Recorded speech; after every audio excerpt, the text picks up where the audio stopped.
What's the big idea?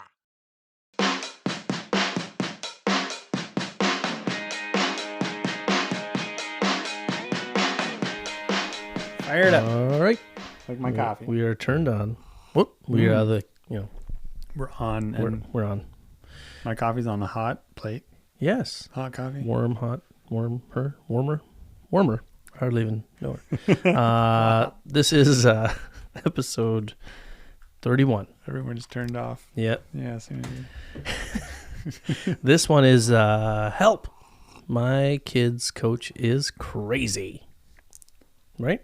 So this this one is not this is not personal by any means, but we have been living through it for a while. Not crazy, but like, so one thing we want to do in this episode is teach parents that sometimes parents don't. Here's the thing about crazy. Nobody knows they're crazy. Everybody assumes everybody else is crazy, right? So in the first part of the show, I think it's important for us to define how do you know your coach is crazy? What are crazy things that coaches do? And how do you separate it from, maybe you're the crazy person seeing a coach? Because there are parents who freak out over coaches who are being totally reasonable, right? So we got to sort out. It's like, what's that line I sent to you this week about being stupid is a lot like being dead, because when you're dead, you're the only one who knows you're dead. No. Or like nobody. Yeah, you don't know you're dead. Sorry. Yeah, everyone else does. Yeah. Yeah. So being dead is a lot like being stupid, because when you're dead, everybody knows it but you. That's it. Yeah, that was it. Yeah. Nice. Way to bring it back. So, I mean, we could be stupid. Yeah. And as much as like we want to teach, it's more like, it's not like there's not a lot we can tell you on. Sometimes you can't do anything about, a crazy person. Yes. But we can make you aware of it, and then that way you can like choose in your mind if you want to expend a whole bunch of energy trying to do something about it when it's really kind of futile in a way, or like just kind of be prepared for it ahead of time. And then, because like there's no such thing as a perfect season where it's all rainbows and unicorns. Yeah, like that's if anything, the things that make an actual good season are the difficult things, and that a crappy coach can be, or a crazy coach can be part of that. Like, yeah, there is some value in dealing with the crazy, but there's a lot. We talked about this before.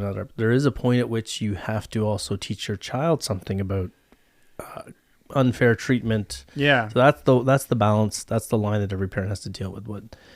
And we've talked about this a lot too. Like, what is the benefit? Like, what we're doing here, is it helpful for people? Because, we're talking to a large segment of the population, and a big chunk of that population doesn't think we're talking about them, right? They don't know they're the problem. That's why the behavior persists. So it's a tricky one, because like are there good coaches on the bubble? Are there good parents on the bubble or on the fence that we're pulling over to a good side? I have to wonder about that with everything when it comes to like self-help books, and all the people reading them are already on the side of getting better, and they're already open, I should say, to learning. And the side that you want to reach, the maybe I think 20, 30, 40%, maybe 50% at the bottom are the ones who will never totally ignore these books and or these shows. So I don't know. So in a way, it's like we're helping people, but we're just talking and telling stories, and like, can we really change things? Yeah. I think the comfort is in, like we talked about this too, people knowing they're not alone, and that it's just not them. So whether it's a coach who knows, okay, thankfully someone sees the crazy parent thing, that we sort of get labeled as being anti-coach, but we also have just as many episodes about parents. We label ourselves anti-coach. We fall into the trap of we're trying to avoid. Yeah. We want to avoid being viewed as anti-coach, but I think the problem is the stuff we're talking about will incite the strongest reaction in the people who are feeling the most defensive by what we're saying, which I think is coaches, right? I think a lot of coaches will, whereas the parents we're finding when we do say things about parents, I find that they're they are more willing to listen. If I compare our social media presence and what we're like on posts we make, Yeah, that's a good there's point. parents who aren't, very few parents are railing against us when we talk about toxic parents, but there are very defensive coaches who are embedded, trapped, and they have a lot to lose. So it's like anything, right? The minute you publicly declare yourself as something and then you live in that for 10 years, 5 years. That's what it is. You're entrenched. You're entrenched. Yeah, having a lot to lose, and then they're thus quicker to defend themselves and act like they're being victimized or attacked. Yeah. Yeah, whereas the parent doesn't have, they're not in that role of responsibility and authority, right? Where they're not having to be responsible for coaching, 14 kids or something. Yeah, and they're not getting the championship. And they're not trapped in their viewpoint. They haven't publicly declared a viewpoint. They're not entrenched in a belief, right? Because the biggest thing is once you say something publicly, and if you do it for years, and that's your thing. Yeah. I mean, we saw this during the pandemic, right, where people were not revising and adapting Even to though stuff.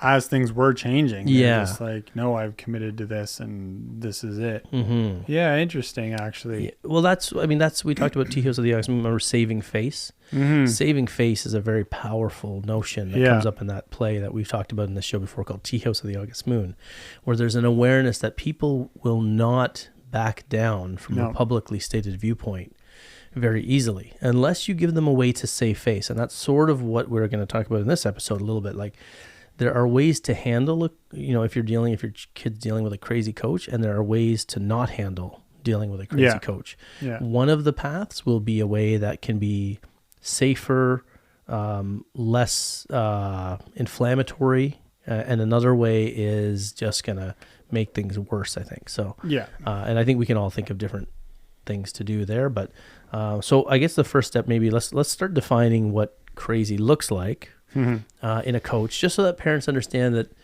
some things that parents perceive to be crazy might not really be crazy. There might be for every coach that we see benching kids, we see parents freaking out on coaches who play everybody. Yeah. There are those parents who are like, oh, why aren't we trying to win?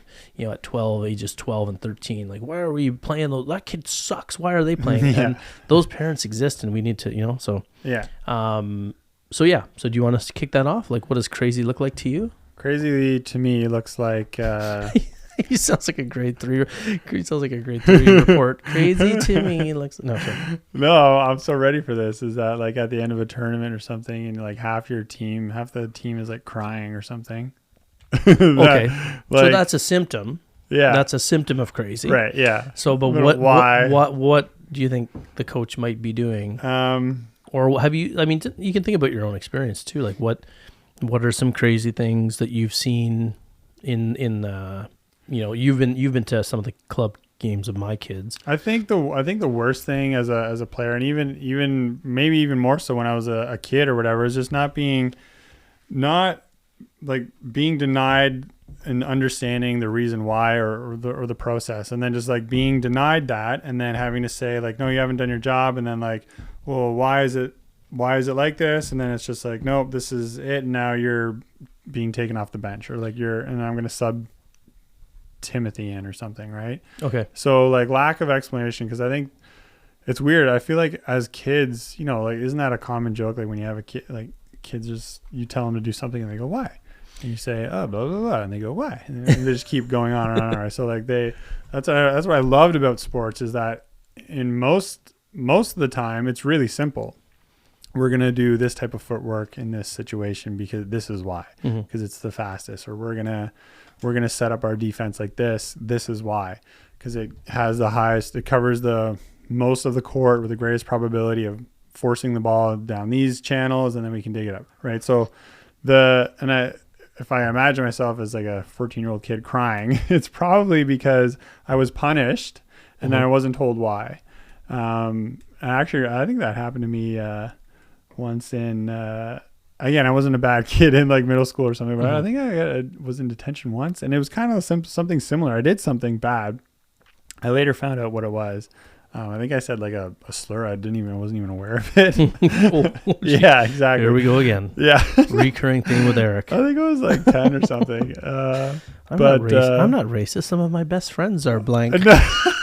No, it wasn't like that. Oh, sorry. No. But I got punished, and then like it sucked because I didn't even know. I felt so Right. bad. I'm like, please let me know what I did wrong so I can like, and then Because you didn't even understand what was said or what you Yeah. said. Yeah. right. So That's then interesting, eh? When that's a funny thing. it just felt like bullying. Right? Kind of like cancel culture today, right? Where someone says something and it's taken totally out of context or total, Ooh. and the overreaction. And I guess that would that actually would be a lot like that, right? yeah. Yeah. So that's kind of crazy to me. Yeah, so the why, right? Like, so I agree. I think one of the worst things that coaches can say or think is if you have a coach that's talking about things like, because I said so, like if there's no discussion of, why we're doing what we're doing today. Like that's one thing when I was teaching too, I always made sure, because I taught history, right? So when I would talk about history, I always made sure, even when I was teaching like an English book that's really old and seemingly out of the realm of their, like this is not relevant to my life, I would always go over the why. Like, are these things universal? Do these things still happen? Yeah, you know what I mean? And then that way, when you're talking about Shakespeare or something, they're like, oh, wow, so people were going through the same stuff back then, right? Yeah. And then we'd even talk about the difficulty in understanding the language of Shakespeare and why that's good for you, as for you to see that one, things that you'd think have nothing to do with you are relevant to you. That's learning. And two, struggling through something that's difficult, that's learning. Yeah. Learning to not focus on things. Like if you don't understand every word of something, that's pretty useful, right? To understand that you can still understand the gist of it. And even like I would teach kids that, well, these plays were never written to be read. Shakespeare didn't want us to read these. He wanted us to watch these. And they're like, yeah, I understand it when I watch it. Okay, Right. so you're not a dummy. Because even the audiences back then, if you took that and read and made them read it, they would not get it at all. Yeah. So the kids were like, oh, wow, okay, so I'm not a weirdo. I'm not whatever. So they understood the why and they understand all these other factors. And same with coaching. So if you're sitting down if you don't have a coach that sits around explains to kids why they need to work on certain things and where it's headed and why it matters and what to do when things break down. And so you need a coach who's focused on why, like you said, and the answer can never be just because that's the system I like. No, but why do you like the system? And again, going back to our topic off the start, like the coach, if you ask too many questions like this to coaches, they get very defensive because they don't know the answer. And then they will say you're being disrespectful. Because I've seen players ask respectfully, kindly. Well, They've been told that they're disrespectful for asking. Well, the players will say, the coaches will literally say things like, this is my team, and I'll coach it the way I want. You see, to players, and even politely, because it's a reaction rooted in defensive, defensiveness over loss of power, not, let's have a good discussion here, right? Like, so if you have that coach, then that's a sign of them being not crazy with a K. Yeah, like not clinically crazy. Although like maybe answering the question why or starting your season by answering a number of the questions why actually makes your job easier as a coach, because it's just like in the workplace or whatever, like if a policy gets handed out to employees or whatever and they're told to do something but they don't understand why, like they can end up making a mistake. But if they understand this process as part of the larger process, then they can foresee things precluding or coming after that event, right? Yep. So then they're like, oh, I understand why we're doing this. Therefore, this process ends up leading to this. But if you just say, do this, don't tell them why, I hate it. Like, and a lot of, actually school was like that in a way. Certain areas is different. Like mathematics, you have to learn this to then build up to this. But like a lot of the time, we're told to like, hey, this is the way it is and blah, blah. And I hate that. It drives me nuts, right? But I was talking with a friend about math class and how they don't teach why very well in math. Ooh, like, well, my favorite. But the thing is, in math, it's part of math. Like you can see the progressional buildup. I mean, I know no one uses long division, but there's a reason why we teach it, is like, because then you'll see what division means in more advanced forms of math. Right? And other forms, right? Where it shows up in division. Like people now like, well, I can use my calculator, but then they don't know in real life where they have to use what the they're division. Doing. Yeah, the why. Right, one of my favorite ones in math class, not to get too far off topic, I was talking with someone about the equal sign. if you tell someone what the equal sign means, and this is like, so I taught philosophy for a long time, and a lot of the best philosophers were mathematicians. Yeah, right. But today we don't really associate math people with philosophical thought, and the reason why that is because when I tell Pythagoras was a philosopher, wasn't he? yeah, Descartes, they Yeah. were all Cartesian plane, they were all Yeah. all the best philosophers were mathematicians, because back then they would talk about math in a philosophical way. So like one simple thing I used to tell my students was like, imagine if they taught you what the equal sign really means. Like, so when I say to someone 2 + 2 = what do you think of the equal sign? They go, well, it means the answer. I said, no, it means it means that this side needs to be the same as this side. Yeah. And so all those math teachers in high school who are like, well, whatever you do to this side, you got to do to that side. And you're like, why? Why? No, exactly. That's what that's what I'm getting at. Because if they said to you, no, this is like a scale. This equation here that you're seeing in your math class, it's a scale. If I put too much on this side, then this is off. So we've got this whole, what's the answer? Equal sign means answer. No, equal sign means that this side needs to be balanced with the other side. And talk about, that's a whole philosophical point that leads into life, leads into nature, leads into the universe, right? Balance on either side, or it doesn't work. If they're not teaching what the equal sign means right now, well, do you remember any math teachers saying to you like that it means balance? Well, I apparently I understood what it meant, that sides meant to be balanced for sure. Yeah. But no math teacher explained it to me in my life. Like this is like a scale. Maybe I just figure I don't know, but this is a scale and it needs to be balanced. It's just a different way of seeing it. Yeah. And I think a lot of kids would register, like if you started teaching math to children that way, I think a lot of kids would be like, oh, right, because then it'll tip over. Like nobody uses that language in a scale.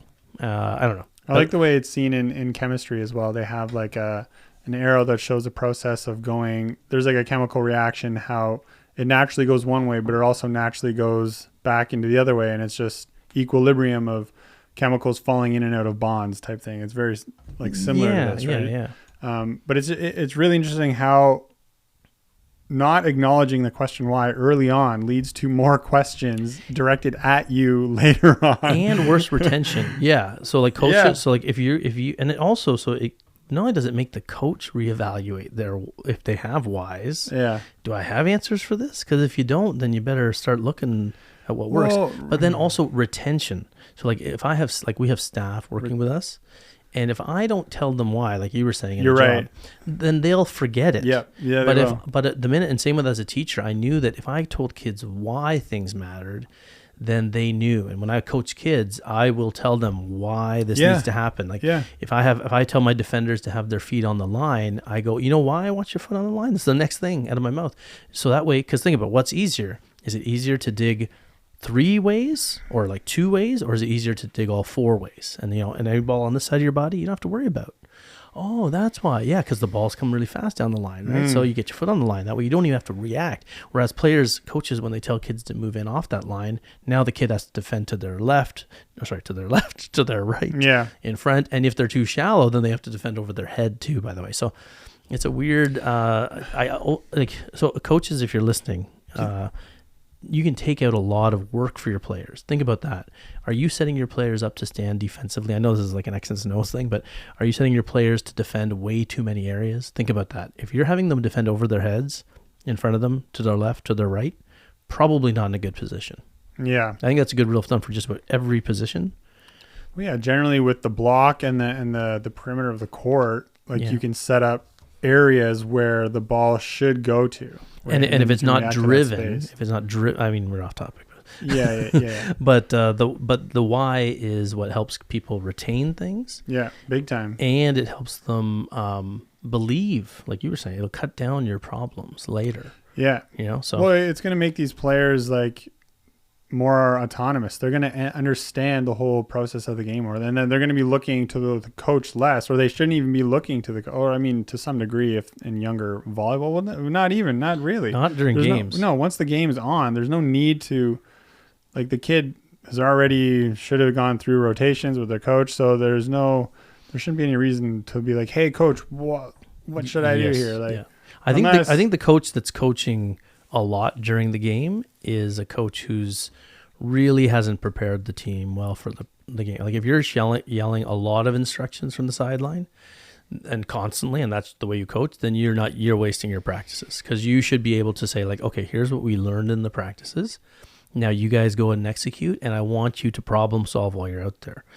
We can have timeouts if I see things. Yeah. But that's the way great Wouldn't that be fulfilling as a coach to be like on tournament day is when, as you do more and more tournaments, they look to you less and less. I think the reason why coaches coach from the sideline is because they haven't really thought of, and I was here, even when I was younger as a coach, I remember the days where I was coaching more from the sideline. It's an awareness, or like you just sort of know that, oh, I didn't think about everything. You know what I mean? Yeah, in advance. right. I didn't think hard enough during my planning. Good point. So that's sort of, if you're a coach who's screaming from the sidelines. Now, in fairness, the counter to this. Earlier in the season, there's going to be more of it. Yeah, and if you have a coach that is screaming from the sidelines nonstop, that's a good symptom of another crazy coach. But on the other side, I've seen parents criticize coaches who are silent during matches. Yeah, right. And they're like, why isn't he, or why isn't she doing it? And they're losing by 10 points or whatever. Well, the coach might be, maybe. I mean, it's hard to tell. They could be an idiot. It could be that the coach but it could be the coach is a moron, right? Like, it could be that the coach is totally unaware of what's happening. Right. That's possible. But it also could mean that they want the kids to go through it a bit, and maybe in timeouts they'll talk a little bit. Maybe they won't even take a timeout. Maybe there's something there. So you hope you got that genius coach. Yeah. But be careful with that. So intention is everything, and we have to see and assess what the coach is doing, and this is where, again, a good thing for coaches to do is to have that early meeting with parents. A face-to-face meeting, not just an email. Have a meeting where you can discuss, or it could be an email. It could be an email too, a well-written email if you're good at that. But where you discuss process and why you might be a silent coach, why you might be a more vocal coach, right? Like have the discussions beforehand, so the parents know the why too. Then the players know the why later, and then everything works out pretty well.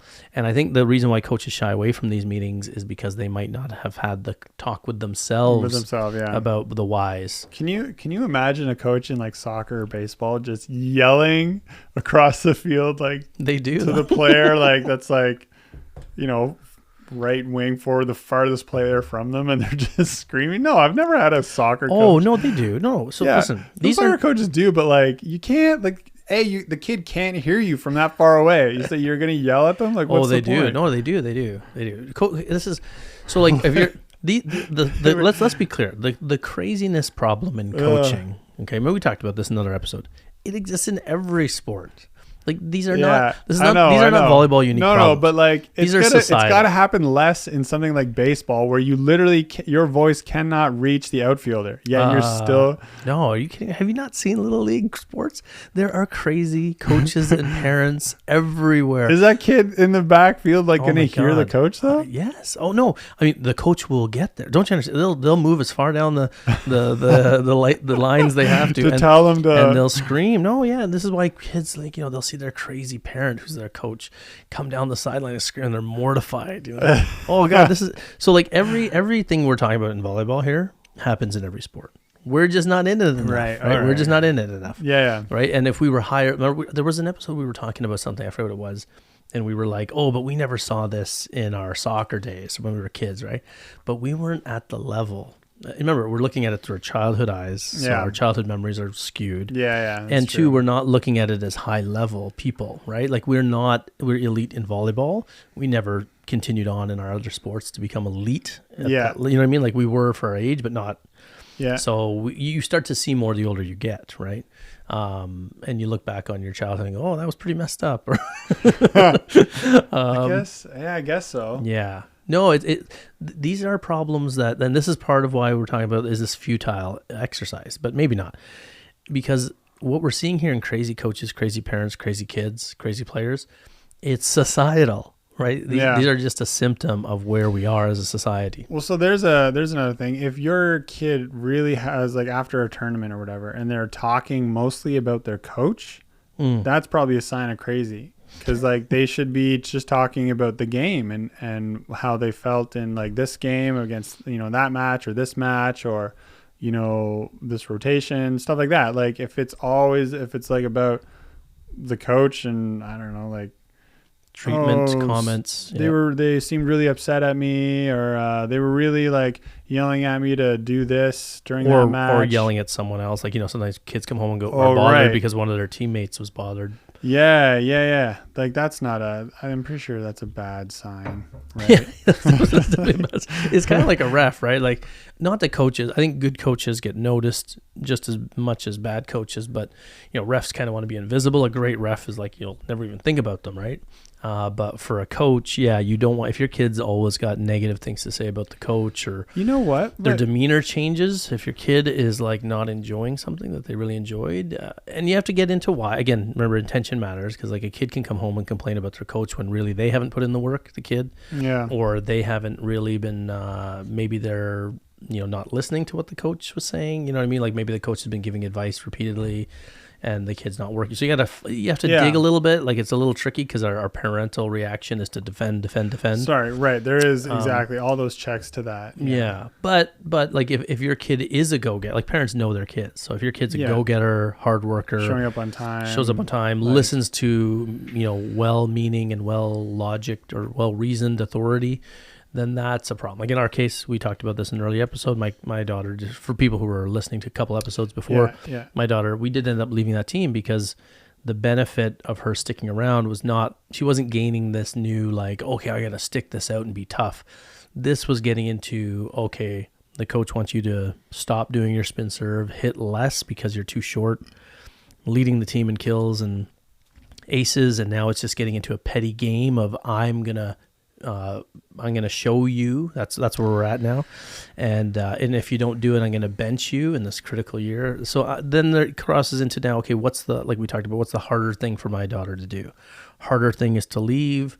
Harder thing is to take a stand, and she did that. And she's like, I'm not going to let some person who's not making any sense just power trip me. Yeah. And that's like, that's where you got to teach your kid about what unfairness they're going to tolerate, right? This is standing up to bullying. Standing up to bullying and really being almost like assertiveness training, right? Yeah. The volleyball isn't serving you. This isn't a coach telling you, here, let's try this defensive strategy. That's different. Or here, you know, I want to play more kids and get everybody involved. This isn't that.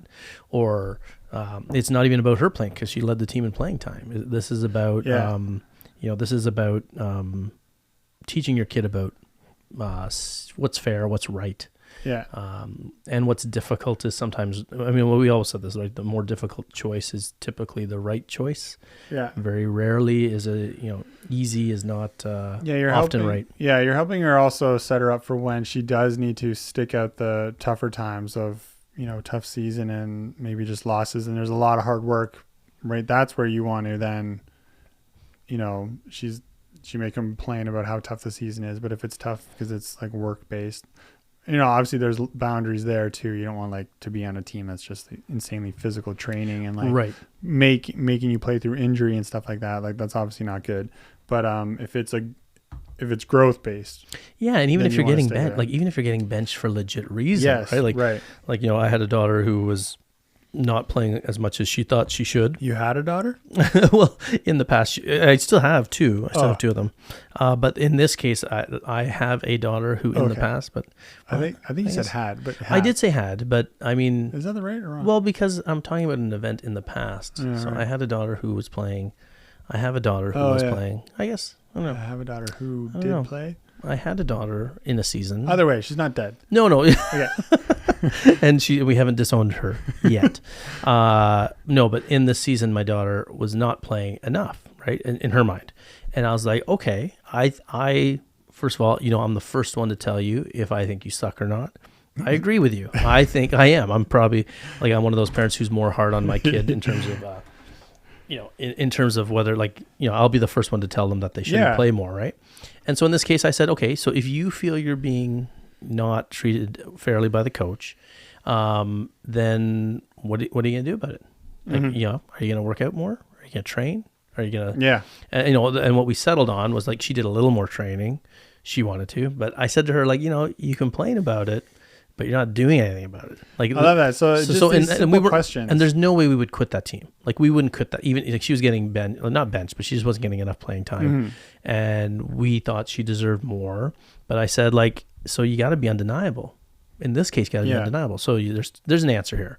If you train more on your own, and then you go to practice and you swing with no fear, serve with no fear, because if you think your coach is unreasonable, not noticing you, how do you get noticed? Yeah. You don't get noticed by being like safe, right? You don't get noticed by not messing up. Yep. You get noticed by going for it. So she started cranking it. I remember like this period, she was cranking her hits, cranking spin serves, and her coach still didn't play her more. But I said, but did you learn something here? Like, there's value here in this unfairness. And that's good. There's value about how to be undeniable. There's value about you learned about playing with fear versus playing with no fear. Yeah. Because of this coach. We should be thanking this coach because the injustice became handy. That's what I mean. These are part of the things that actually compile a good season in a way. Like it's adversity. It's not utopia. It's like where zero conflict, you win every game. It's like, that's not the perfect season. The perfect season is stuff like this. Yeah. The perfect season is not utopia. It's me-topia. Oh, that makes no sense. Yeah. There's no I in utopia. Yeah. Yes, there is. Yes, there is. No, but yes, the normal season will consist of hills, valleys and hills and peaks and valleys, and franks and beans, and so you relish those things, and you should. And I think my daughter learned a lot. I think I'm getting hungry. Is anybody else getting hungry? You don't want to be a hot dog. Anyway, oh man. Anyway, so now we're all thinking of different. Yeah. I'm hungry. No, but so there's value to be gained in that coaching scenario, but in this scenario where my other daughter quit, there was nothing to be gained by that other than just tolerating a bully's behavior. Like she was going to be banned. Like in my email I had to send this email because I would normally have my kid do it, but I was roped into like handling financials for the team somehow. I don't know. My wife volunteered me for it. Wonderfully.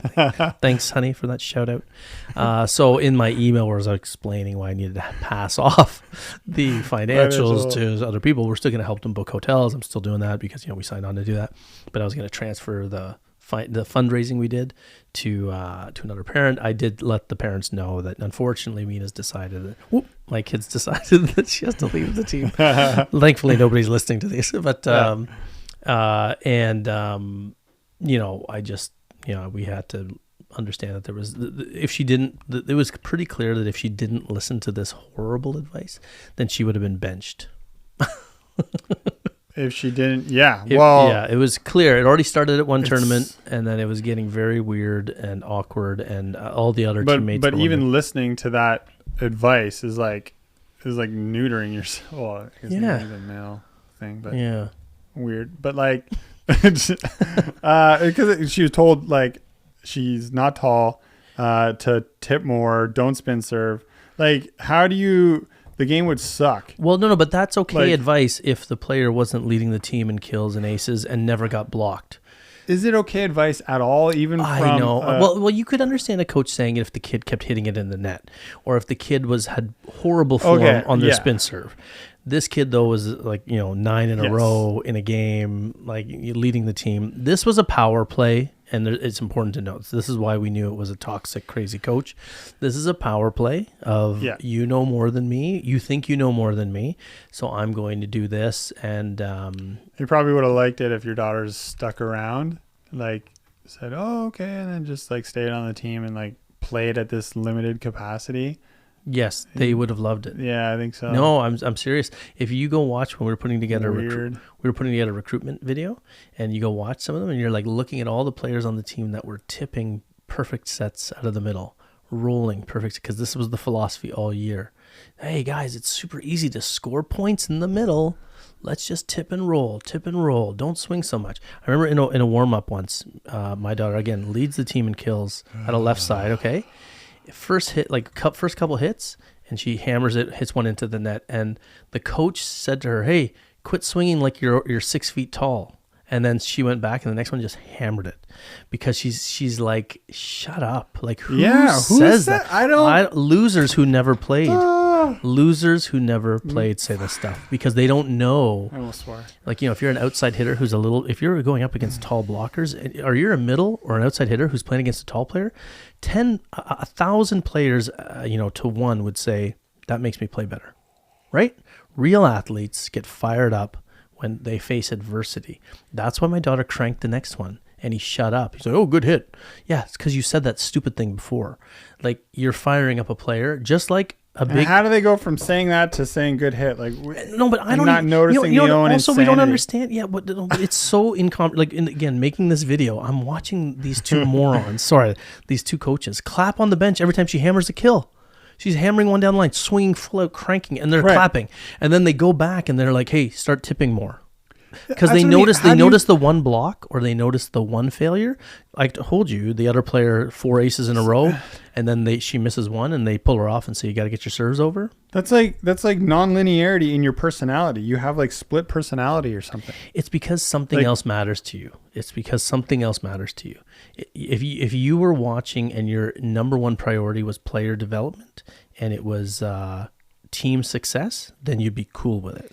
But if your priority as an insecure person is to assert power and maintain power, then you will diminish. So this is the abuser's playbook, right? Like, if anybody's listening to this, I mean, what do abusive people do in relationships? They belittle people, they diminish them, they insult them, they make them worse. I can't have this player doing well without my contribution. Well, I can't control someone if they think they're better than me. This is why, an ugly spouse will tell their beautiful spouse or handsome spouse that they're ugly and fat and that nobody loves them because they're trying to diminish them so they can control them. This is what abusive people do. Right. They don't build people up. They tear people down because then they're easier to control. Yeah. And this is what these insecure coaches do. They will, they actually... I've seen player after player on other club teams that I've watched get worse over the course of the season. And I bet you any money there's a ton of parents and coaches who are listening to this who have seen this too. You've seen a player go downhill all season because the coach has made them worse. And now, and this is all subconscious, by the way, the coach isn't doing this the coach isn't even aware they're doing it. Maybe, obviously they're not, but they are going to subconsciously diminish the player. And then they start messing up more, and now they're easier to control because their self-esteem's in the toilet. Yeah, because you ruined it. So that's what we're seeing, like, in a lot of coaches and a lot of human behavior. This is human behavior again, just Psych 101. Anybody you want to control, you demean them. You lower their self-esteem. It's kind of what society has done to people since the dawn of time. You lower people's self-esteem so they hate themselves, and then you can control them. This is government strategy. This is political strategy. This is like Machiavelli stuff. This is, all that stuff. That's what we do, and that's what coaches do. And if you get the coach who wants the player to get better and break free from everything and pull away from the pack, those are the coaches that aren't crazy, right? Those are the ones that are teaching kids. And this is why, so parents get mixed up. They'll see a coach praising a kid for missing a hit or praise a kid for swinging as hard as they could, but into the net. And the parent gets confused and they think that coach is crazy. No, that coach has it right. That coach understands that letting a kid go for it, regardless of the result, is the winning. Well, now we're seeing why there are parents who are so confused. If there's such blatant contrast between coaching styles, and then you're a parent who doesn't really know the sport or whatever, mind you, a parent, even if you don't play the sport of volleyball, just kind of deducing on how getting better at something works. I think, and those are the parents we see. Like the parents we're hearing from are the ones who understand. I remember in the last episode we talked about this. Like, you don't have to be an X's and O's parent to know when you have a crazy coach. You don't. You just have to see a coach ruining someone's confidence. Yeah, and just understanding that getting better at a skill or something, there's going to be errors along the way or faults or whatever you want to call them, right? So it's like, Yeah, it doesn't matter if you're like, that's what I mean. The coaches love to fall back on this. The parents don't know. A crazy coach will continually throw in your face that you don't know about volleyball. And when really all you need to know is how a person improves in anything, right? Like, confidence matters. And if you're shattering someone's confidence, it doesn't matter if you're a great X's and O coach. it just means that you're a horrible coach because you don't understand that. Like, listen, what's the line? We all know this. What is sport? 90% of sport is Competition? confidence. Oh. 90% of sport is confidence. Well, look, even the top athletes in the world, if their confidence is down, they will suck. Yeah. Like, I remember, we talked about tennis on the show quite a bit. Roger Federer, when he was coming back from injury, if his confidence was down, he would mess up and lose. Djokovic, Especially in those Nadal, clutch moments where Yeah. where those. Yeah, or just in general, like even yourself, like you're a high level player. Yeah, they have these weird amount of missed serves and like yeah, stuff like that. Or bad passes because your just confidence is low, and versus confidence is high. Like I'm coming off my Achilles injury. I know the first few times I play, I'm going to be very low confidence. Yeah, going to take it easy, try to succeed easily, but you don't need so again, a parent can see this stuff again, like when the coach subs out a kid before they serve, craziness because the parent knows that that's just damaging the kid, the server for the next time. There are players, it's a high pressure moment, and they're they're in position too. They're like, oh, I get to serve next, and then you get to serve, and then all of a sudden the sub whistle happens. You're like, what? I guess that means I'm a crappy server. Deflating, yeah, and it's not even. And again, we're not talking about elite athletes. This is the problem. People listening to this, elite athletes have been, it's different. Raised their whole lives to accept this and winning, and they will still suffer with confidence issues. Don't forget, even the most elite athletes, that will bother them. Yeah. They want to stay in, like a pitcher getting pulled too early in baseball. But when young developing players get pulled out before their serve, you're basically teaching that player they suck. They're not good enough. And because you're overvaluing this level of volleyball. So parents, you don't need to know X's and O's to understand if your coach is ruining players, the coach is ruining players. And some coaches will like to hide behind it. Well, that's what great coaches do. They don't care about feelings. Well, again, you're talking Bill Belichick NFL stuff, right? Like that's not you. Yeah. You're sitting here in the middle of Timbuktu, coaching a gut and like some team nobody knows about. Yeah. Okay, nobody's watching. It's not on TV. Relax. And you love to act like you're that, and you love to believe you're that. I understand that. Like you want to be great and you want to be important, but you're coaching children here, and you're not even coaching them to go pro. You're coaching them to be better people and better athletes. And of course, yes, adversity and fairness. The coach that pulls a player for legitimate reasons. Yeah. Again, a coach is probably sitting listening to this going, oh, but these guys aren't thinking about X, Y, Z. No, we know. But the damage that one bad coach can do is far greater than the damage of a crazy parent. Damage of a crazy parent affects that kid and maybe the team for a season, but then they're gone. But that coach can stay there affecting, 20, 15 to 30, maybe even more kids every year for 30, 40 years. Yeah. And that's multiplied by how many coaches there are. So that's why we tend to focus more on this. Do you think there is a weird crossover that's like a really bad feedback loop of like crazy parents overlapping with crazy coaches, and then it's like making either side worse? Is that possible? So if you have a crazy coach meeting a crazy parent?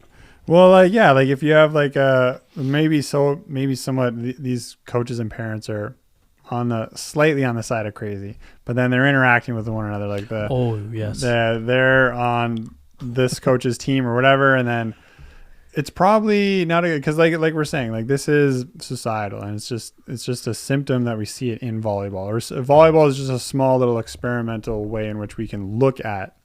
You know what's funny though? I think the crazy parent and the crazy coach might actually complement each other. Because if the crazy parent has a kid that's decent, let's say, or okay, right, and they're played nonstop, because they both see the crazy. In that coach, regard, they will. Yeah. The crazy. Yeah. I mean, there's so many different ways to be crazy. Yeah. But I generally find that the crazy coach and the crazy parent both want to win.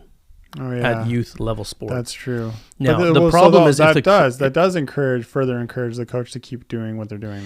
That does. That's what I mean. Yes, that does. And also, so does our popular culture, because they're mistaking, pro sports. Well, there's with another what they're good point, doing. and also just interpersonal the popularity of like getting good connection with the coach, like being buddy with them and stuff like that. Yeah, And I think so. And here's another thing too. So going back, so let's suppose the crazy parent wants their kid to play all the time, and the crazy coach wants their kid to play all the time if they're good. Now, if the crazy parent has a kid that's not good enough to play all the time, the crazy parent doesn't tend to blame the coach. The crazy parent will take their kid home and make them do 100 push-ups, and they'll scream at their kid for being so crappy. Because that's how it meant, you know what I mean? Yeah. Because they don't even know, they believe that what the coach is doing is right, because the coach wants to win, so they take it out on their player. Just like the coach, doesn't give a crap about the other kid's feelings who are sitting on the bench or the other kid's development. Sometimes the crazy parent is the one that will... They both just want to stay in a position of authority. Yeah, and they're both overemphasizing the significance of winning, and they don't understand what winning means, like we talked about before, in the long run. Yeah. Winning in the long run matters much more than winning in the short term. So they you're not... they'll crap on their own kid. Like, I see so many parents and heard from so many parents who will say things about their 12-year-old kid, 13-year-old. I know my kid will never make, post-secondary, or I know they'll never be. And I'm like, wow, you have no clue how sports works, dude. Oh, man. You have no clue how long these people. But why? What's the point of saying that? Is that like a resignation for them to stop trying as a parent, or like, what I mean? Yeah. I think it's trying to calm. What's the point of that statement? I think they're trying to calm themselves down. Like that's it sounds like they're trying to. My kid sucks, they just will never be there. Give them reason as a parent to stop trying or caring. Yeah. Stop getting wound up. So I think there's that, but also there's this but it really shows a lack of understanding of process, right? Because that person in all aspects of their life must be super impatient, right? Because we're talking, so you got a 12-year-old, 14-year-old kid, 15-year-old kid who you think sucks as a parent, right? So then you'll be on board with the crazy coach benching them, and you will be in all other aspects of your life, because it's from, let's suppose, 15 to 25, 10-year span. You don't think someone can become great in 10 years. Literally the definition of how long it takes to get great. Yeah. That's sort of the popular culture notion, the 10,000 hours thing. Yeah. That I don't know if I believe in, but whatever, it's there. But the idea is there that it takes a while to get really great at something. So you just think that you've already labeled this kid. Even as a teacher, I'd have parents sit down with me on parents' night, saying horrific things about their child sitting next to them in the seat.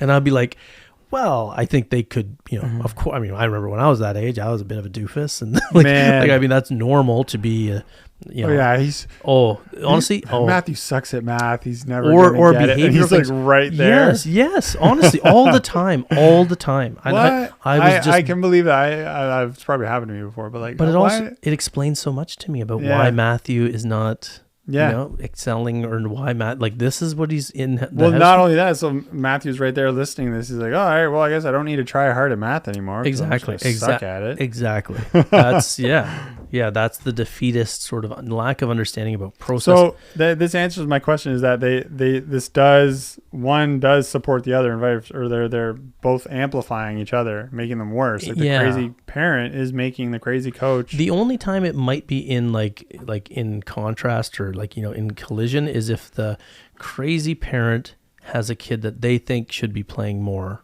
Yeah, and something like that. And the crazy coach is benching half the team because they want to win a gold medal for little kids. Then that could become a fist fight. That's where it gets the fist fight in the parking lot. Yeah. That's yes.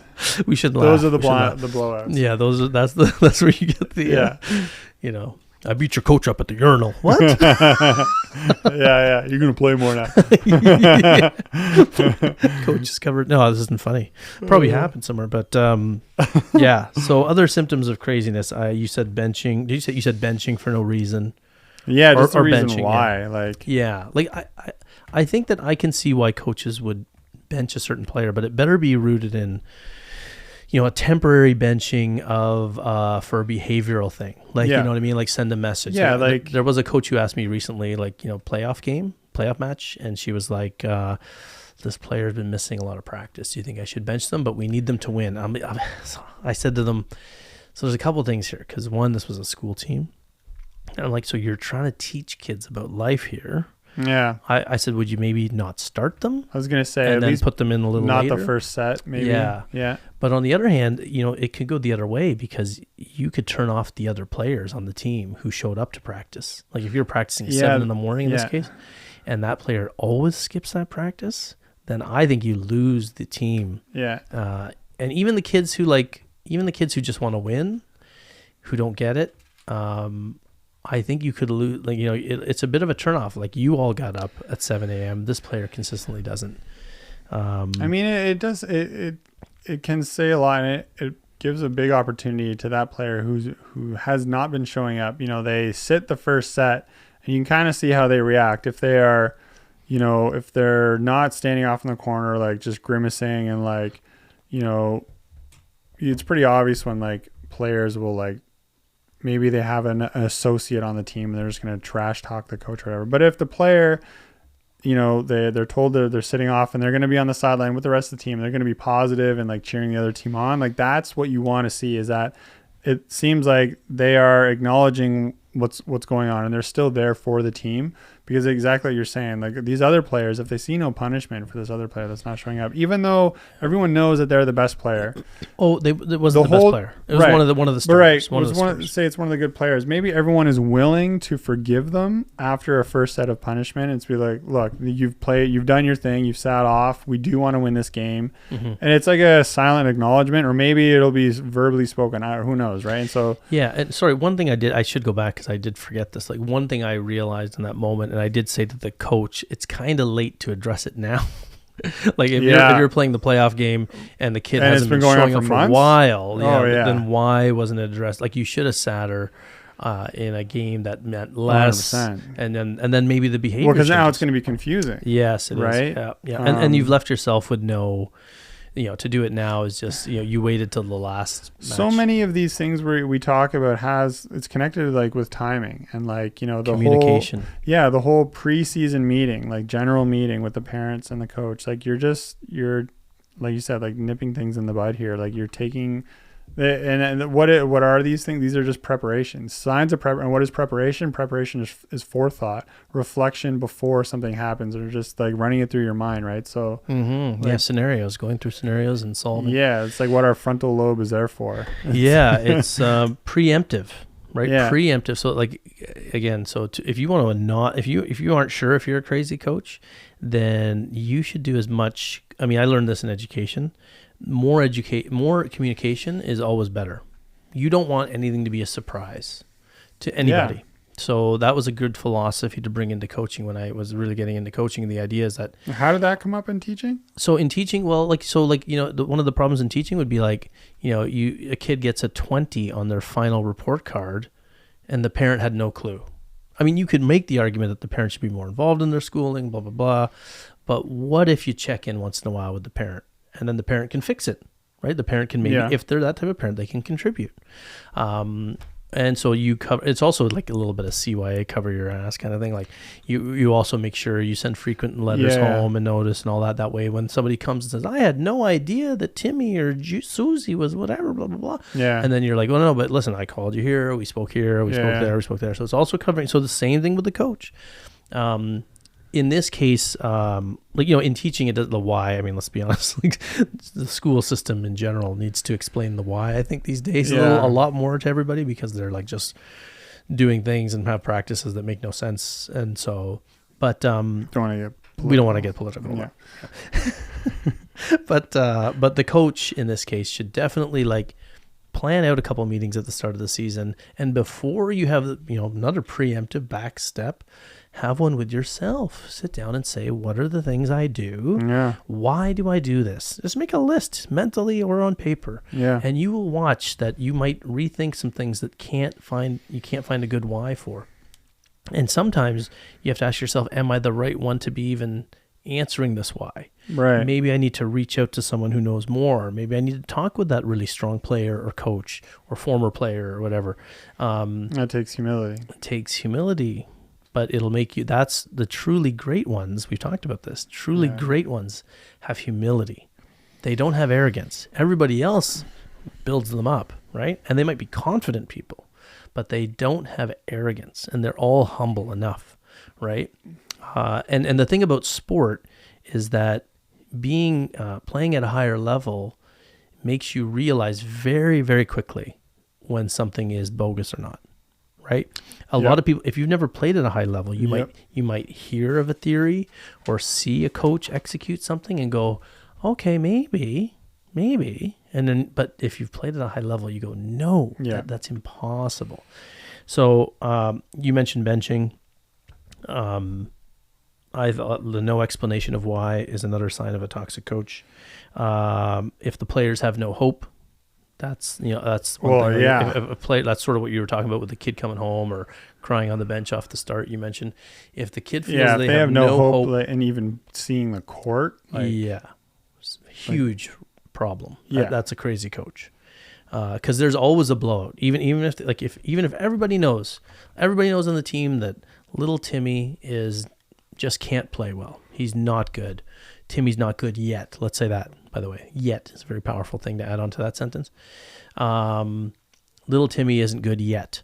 Well, put little Timmy in when you're up by 10. Put little Timmy when you're down by 10. And that's the only way Timmy will get better. Yeah. Timmy won't get better on the bench. So crazy coaches. Your point, when you're up by 10 or down by 10. Or whatever the number is, right? Even if it's like 25, 18 or 24, 18, let Timmy go in and try a serve. Yeah. For your team. There's nothing wrong with that.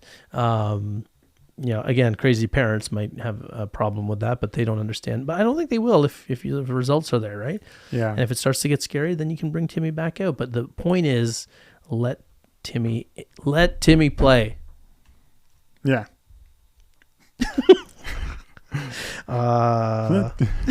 That'll be our next episode. So those are the definitions of crazy. Now, and there's more, probably. There's endless, but here's the deal. So what can parents do? This is sort of why we're friggin', are we only 30? Oh, we're not that far into it. I thought we were further into it. No, I don't think we're that far into it. No? Okay, it feels like forever. Just started. It feels like forever.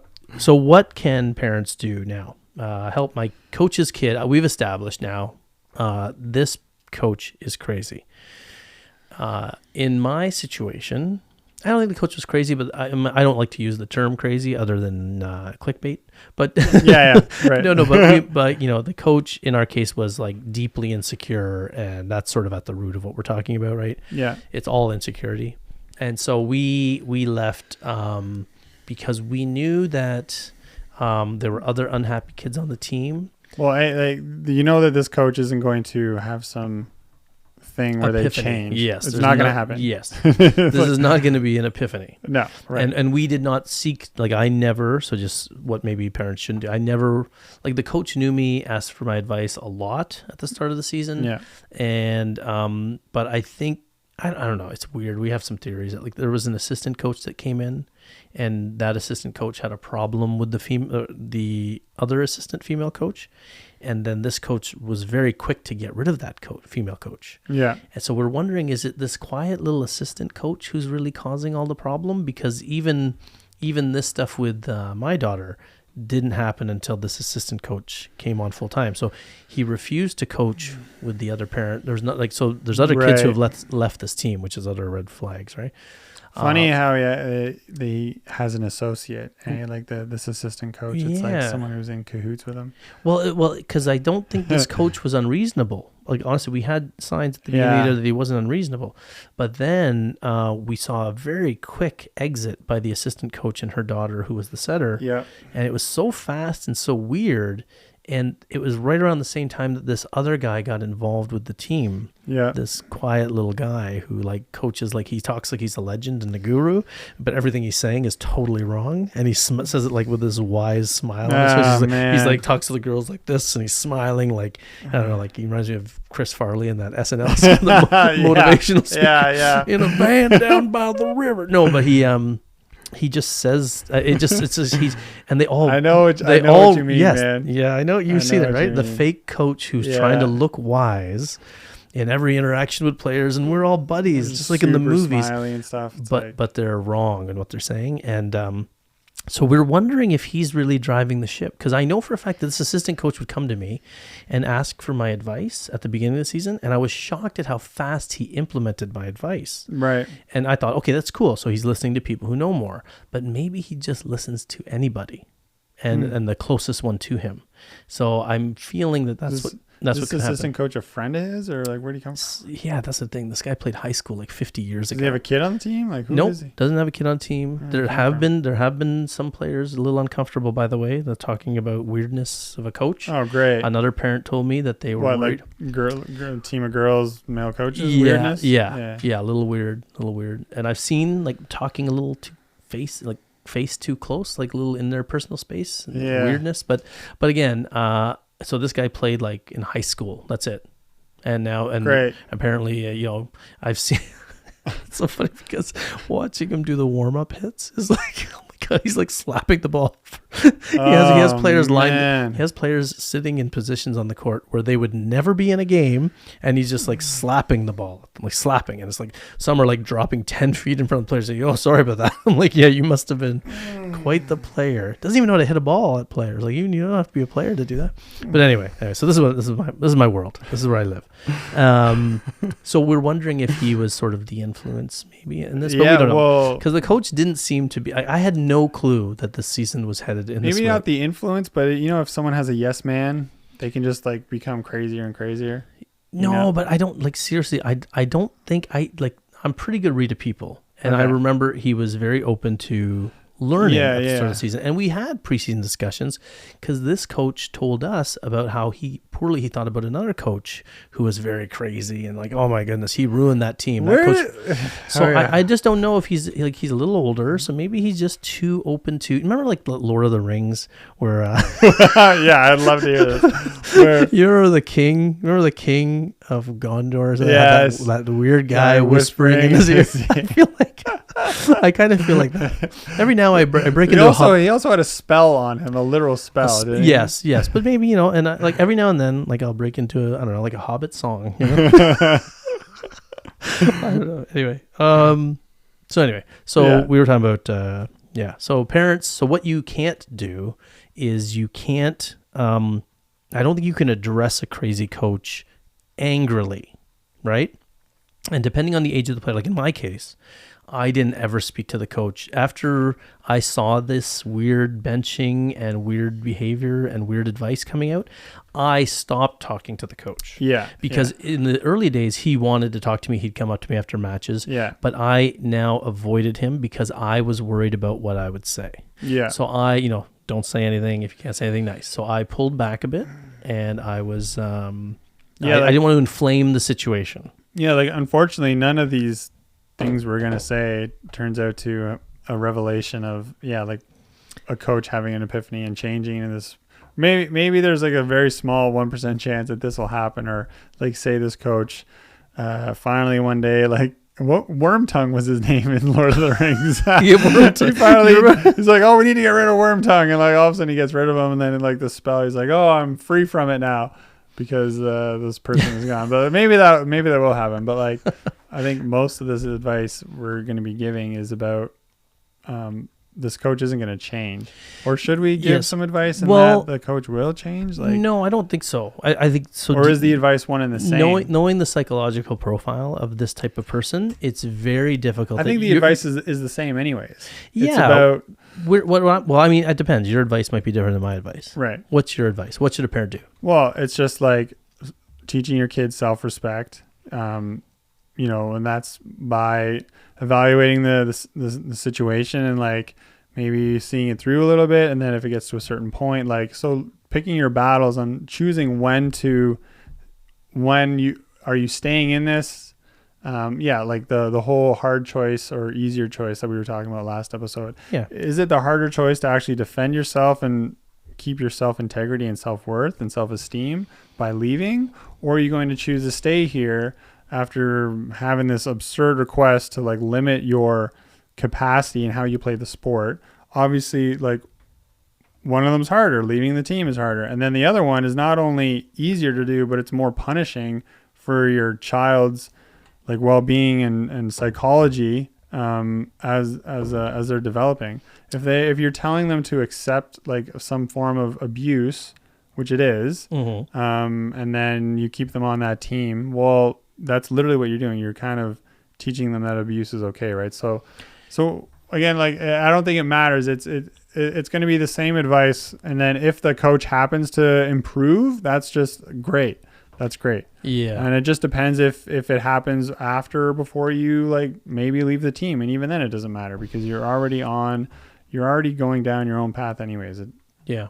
Well, like in our case, because we really did it, we really left recent. Yeah. I don't expect that coach to change at all. I expect the coach to blame it on us. Yes. Blame it on the kid. Yeah. And then just keep moving on. But I think that parents, one of the things we're doing here is we want to give parents tools and understand that they have more power than they think.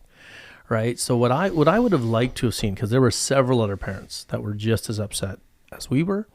And my daughter's teammates were just as upset as she was. But then what happened was the next day, so in their group chats, there was a change. All the kids started now saying, well, maybe we should. Well, maybe we should. And we were talking about this before the show. This is a human thing, right? People don't like disruption and people don't like hard things. The harder disruptive thing would be to let's have a meeting with the coach as players and let's discuss it. Because these are 17-year-olds, 18-year-olds. Let's have this discussion. But funny, eh? All of our society shies away from these confrontations. Yeah. Unless it's online, right? So right. Unless it's online. If it's online, then it's easy. But if it's in person, people are terrified of that. I think everyone thinks it's going to be this really ugly thing, and in some cases it will actually be an ugly thing because we're losing the skill of communicating personally with people. We're so used to the online communication that we're scared of the in-person communication. And in that regard, someone may actually get so anxious or nervous, they will have a bit of a blowout or something where they become emotional. Mm-hmm. And again, the emotion is something we are now scared of. Like, it's okay for someone to get emotional. It doesn't have to escalate to anything. So, yes, that would have been the harder thing to do, is to actually just decide to hold a meeting with the coach, and it can be done respectfully. And then, but it's easier to just take it. That's the thing. In their minds, it's easier. I wish they did hold a meeting. Can you imagine? I know. That's where I thought it was heading, based on the tournament, like the way people were coming up to me, even because I had helped. Like, I had run a couple practices when the coach was away, and they know that we are a volleyball family, and I thought for sure there was going to be a meeting and a discussion. But that's not where they went. But this is where so this is what I want to tell parents. If you are seeing this, and again, I mean, it's a tricky thing. I'll tell you why we didn't do it. I highly recommend that parents start asking other parents, like, are you noticing anything? Or are you feeling this? Or are you seeing anything? If they're not, then great. Now, again, you're going to meet that crazy parent who no, I love the way they're doing things, or whatever. I'm just happy because my kid is playing. That's sort of where most parents, I think, are at. Yeah. They just care if their kid is playing, and if their kid isn't playing, they're unhappy. If their kid is playing, they're happy. My kid was playing a ton. I just knew that, again, remember we talked about this before. I'm a bit of an activist when it comes to this stuff. So I'm like, I don't like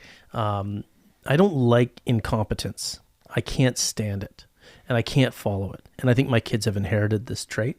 And I love it that they've inherited it, because they will be all in with a coach who's like competent. Yeah. They will be all out with a coach who is incompetent. And they know the difference.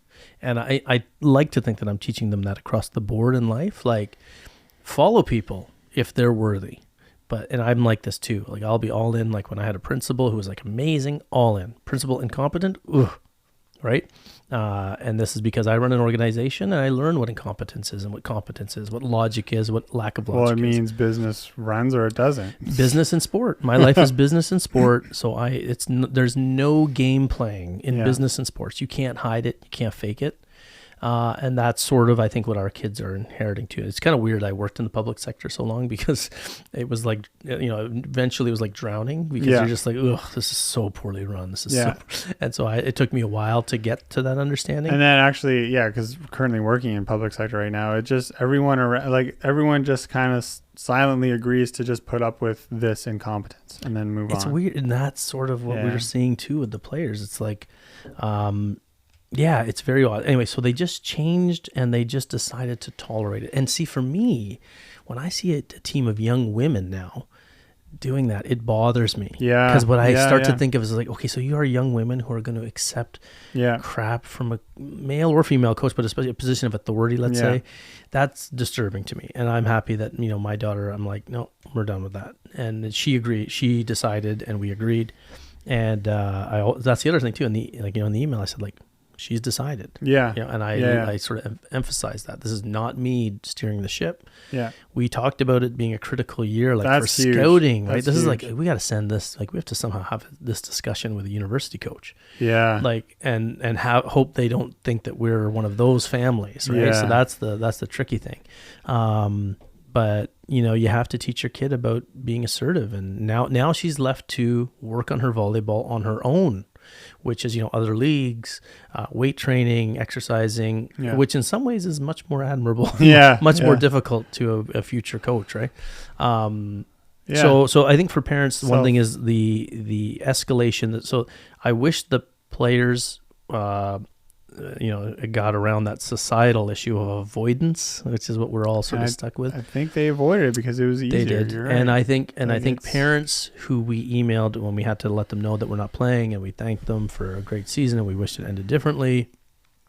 Some of them are okay with it. Well, some of them are okay with it probably because their kid's going to play more, and that's fine. And that's all they're that's where the X's and O's thing comes in. Maybe they're not aware of what they're seeing in terms of the like just how bad it is. So that happens to their kid, but they, like I said, the parent that is happy because their kid is playing, they don't know the horrible advice their player's receiving and why their kid who's playing every game is still miserable. This happens to your kid because they are more assertive and they do know a bit more than the average player. So, that is why. But the players also figure it out fast because the players figure it out because it's not working, right? Like the players know, like, you're telling me to stand and the ball's going everywhere. You're telling me to stand behind the block, or you're telling me to stand way too shallow, and I'm getting in trouble. Like, players learn quick. This is why players who play all the time have a miserable time, and their parents might not be able to understand why the player's having a miserable time, because the coach is setting them up for failure and then getting angry at them, makes for horrible seasons. So one thing I think, hopefully the players eventually, if any players are listening to this and there's a huge faction of them unhappy with their coach, you could have an organized meeting with the players or a group chat with the players where you're going to be respectful, but you're going to ask the coach why we're doing this. Again, these are for probably older players who've been playing for a while and know more about the game, have had several coaches. I wouldn't recommend this for 12-year-olds, 14-year-olds. But then the parents, so just for what the parents could do is they should ask other parents if they're noticing some toxic, crazy qualities in their coach. You should probably start asking around with other parents, are you happy with the way the coach is acting on the sidelines or the way the coach is treating half the team? Do you think, and again, you're probably going to meet a few parents who are totally fine with it because they might be crazy themselves. But if there's consensus among the team, I think the parents need to take it upon themselves, have a meeting.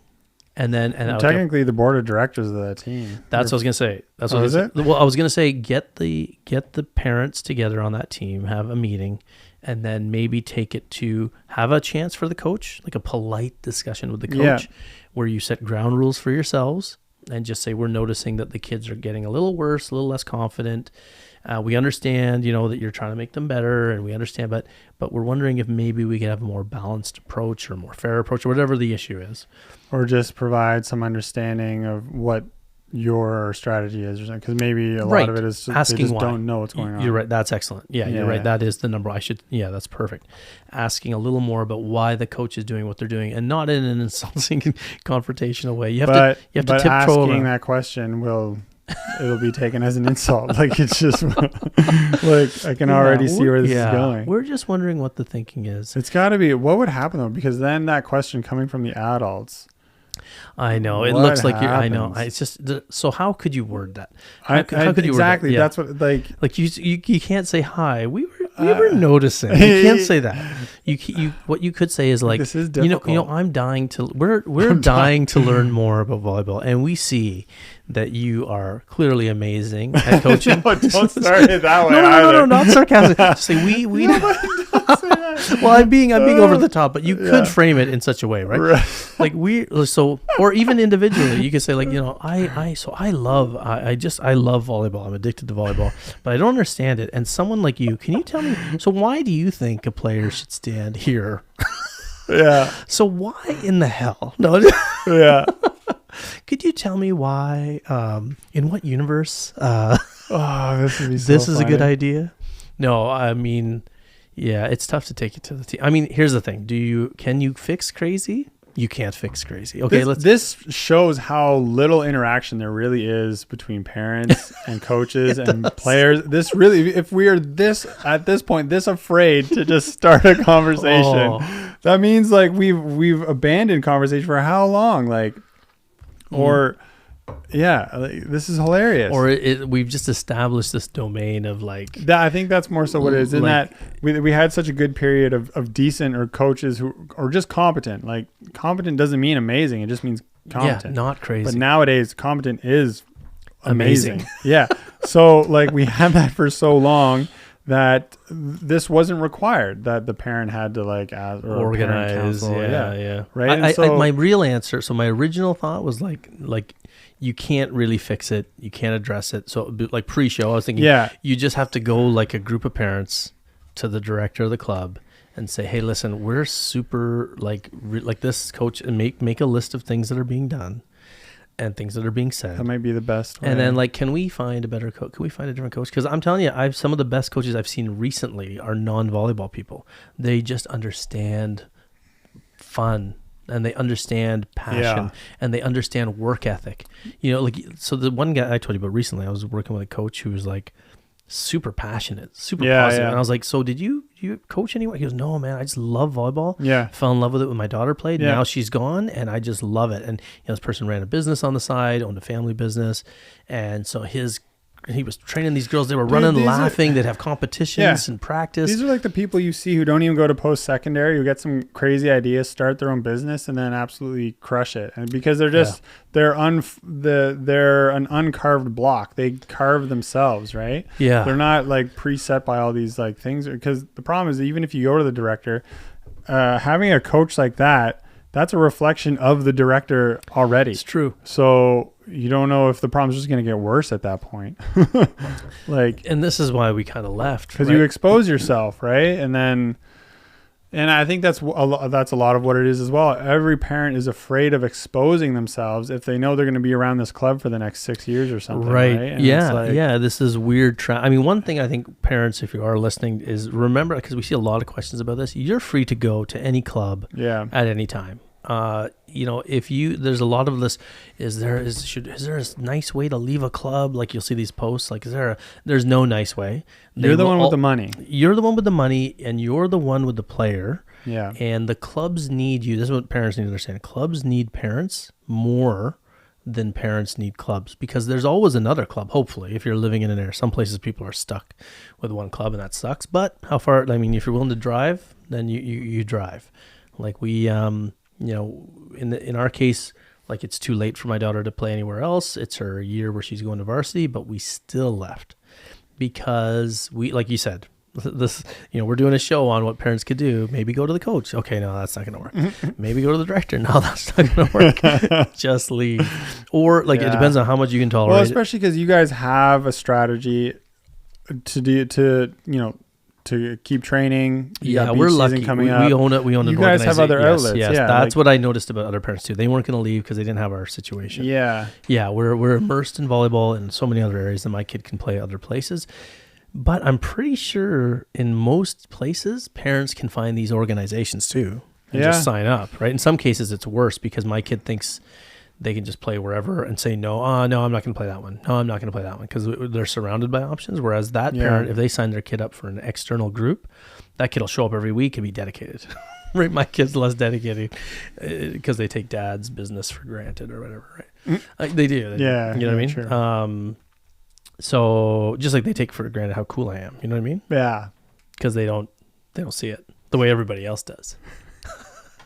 They don't like revere you. Why are you laughing? I just... Is everything okay? Yeah. Yeah.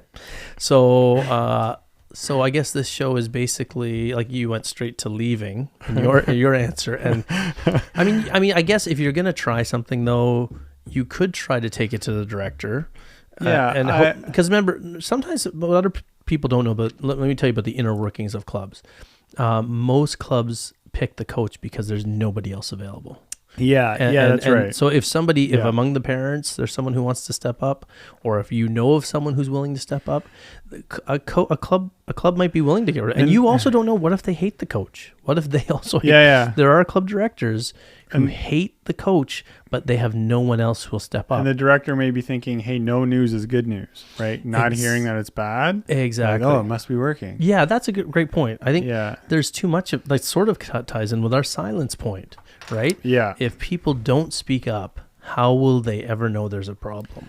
Yeah. So if parents aren't making any noise, and so if players aren't talking to coaches, then the coach will assume that that's good news. You're right. Well, remember, so that now we're back to they should speak up. Changing my mind again. So I'm an example of this in college volleyball. Right after my first season, where we had these accolades of 18-0, and then we bombed out in playoffs, and then our coach won Coach of the Year. Right, and then I actually went to the director, the athletic director of the school, and I presented a personal case in person. It took. Everyone basically I was captain. My team just complained to me, and I was like, you know what, I'm gonna go, because I felt I had a civic duty over my team to do this, right? And it wasn't easy to do, and I didn't know this guy at all. And here I am, like you didn't know who.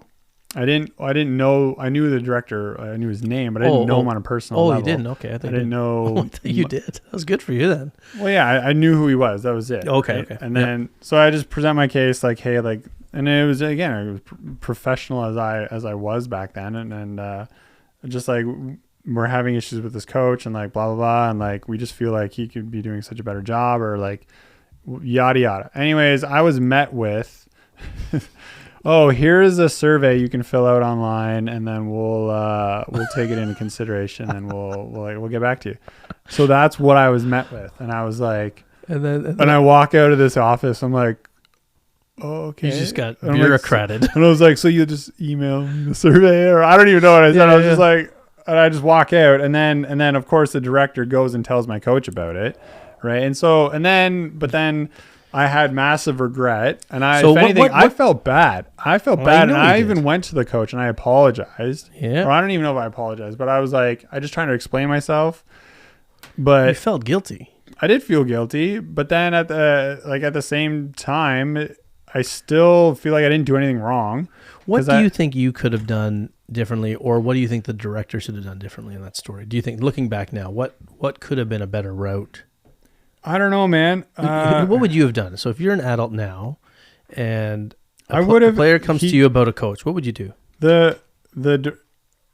Sorry, am I talking about if you're the director? Yeah, I would have at least just paid a little bit of attention to this team. Mm-hmm. I would have showed up a little bit, like made it, even though, say, even he just goes and talks to the coach behind so the players don't see, just maybe show up at a few practices just so the players see that you're aware of the existence of this team, or show up at a game. Like, I don't even think you showed up at games, or like, just like pay a little bit of attention to this team. Mm-hmm. You know what I mean? And like, and the director's response would be, well, I got so many varsity teams under my belt. Totally. So I can't do that. So we can't do that. So what else could you do? What would you do? I know it's on the spot, but what always wins? Remember early on I said, what always wins? What's the thing that we didn't in education? What do they always tell us? I don't know, preparation. No surprises and communication, right? Right. So what I would have done, so if I'm director and you come to me as a player, a head coach, I would have said to you, listen, this is something where it's not useful for you and me to talk, right? Because this person the person who needs to change is not in this room, or allegedly needs to change, because you can't, the he said, she said, or he said. Yeah, good point. So are you willing to have a meeting with me and the coach president? And you see, isn't this interesting how with counsel with my team, we came up with the idea of, initially it was probably to go to the coach, and then we we skip past that because of what we were just talking about. Like, ego, crazy the ego. won't listen. Yep. Therefore, skip a step, go right to the director. You see, we even ended up doing this that. is exactly what we did. Yeah, this Yeah. is exactly what we did. It's funny that we had the same logic. And it- process, yeah. because it's the same two dummies sitting here as we were back then. Yeah. Yeah. So I would have said, like, I would ask you, knowing that you're in a vulnerable position, would you be willing to sit down with me and the coach and have a discussion based on the fact that it's not just you complaining, but you've heard this from teammates. Yeah. And you're concerned. And then I would have, man. That would have been amazing. that would have been a constructive way to do Yeah. it. And that's what, but here's the problem where you're dealing with crazy directors and Well, like, what is it? So the same don't rock the boat but mentality. No, but the reason why you didn't get that answer is because the same don't rock the boat, that's difficult, that could open up a can of worms thing, is in the director's mind, right? Yeah, So well, that's why. Let's suppose That's this why. interview goes poorly and I got to hire a the new team guy. did amazing. That's the problem. The team did great. The team did, and why did the team do great? Because it just happened to get a bunch of veterans all come together at this one year. It just happened to be literally coincidence. Like people who already went to university Yeah. and played somewhere else came back to school. Yeah. And the team was just physically and mentally better than everybody in the East. And and it was in spite of the coaching. athletic director likely got his bonus from the school, or they're Whatever, probably yeah. incentivized in some regard on how well their teams do. Mm-hmm. And then the coach got the same. They probably got their bonuses. So they're like, well, we'll just do next year because but that's also the reason why I was expecting something, is because these are now paid professionals. Mm-hmm. They're making money doing this. Yep. So you can sit down and speak professionally because you are obligated to. But yeah, I mean, at the end of the day, I mean, I think we hit on the point though, parents, maybe we should stop doing this whole avoidance thing. Like as a culture, we do this, we run from crazy, we tiptoe around crazy, and then we end up in a crazy society, in a crazy world. And we wonder, why is it so crazy? Because nobody said anything. yeah, Right? Like you could go down the list of the past decade of society and say, oh, why did it get that far? Or human history.